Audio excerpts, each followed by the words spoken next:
People's lives have been destroyed while their neighborhoods are reduced to rubble. Schools, mosques and hospitals have been hit. For 3 weeks, Syrian and Russian jets haven't left the skies over northwest Syria. Opposition-controlled villages across southern Idlib and northern Hama and Latakia provinces have been targeted. The majority of the people fled to areas further north. Many were injured and killed in the bombing. Kafar Sijna is now a ghost town, empty of its residents. It's the biggest military escalation since a ceasefire agreed by Turkey and Russia last September. That agreement is now under strain. Turkey says it is intensifying diplomatic efforts with Russia to de-escalate violence, but it seems Moscow has its own agenda.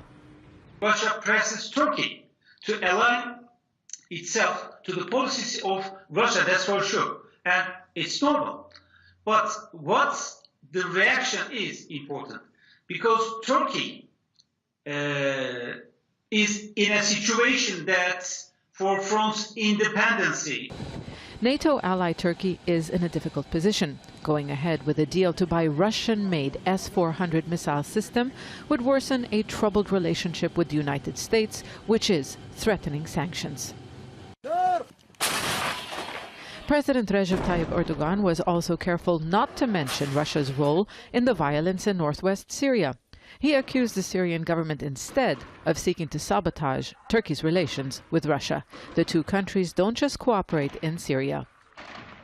Turkey is increasingly reliant on Russia for its energy needs. They also have an important economic relationship, and the Kremlin's expanding influence in the Middle East is a reality. So it is difficult for Turkey to walk away from an alliance that secures its interests in Syria and gives it a say in its neighbors' future.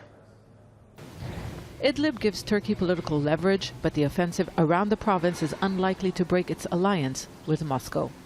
How smooth and smart actions of Russians and Iranians will be in order not to hurt Turkish interests. Well, I think everything is heavily coordinated, and somehow it will play out well for Turkey and Russia. Turkish officials say a working group with Russia on northwest Syria will convene soon. It didn't give more details, but the offensive continues. Dozens of civilians have been killed and nearly 200,000 displaced. Many more remain trapped, not just in a war zone, but in a geopolitical struggle. Sana Khuder, Al Jazeera, Beirut.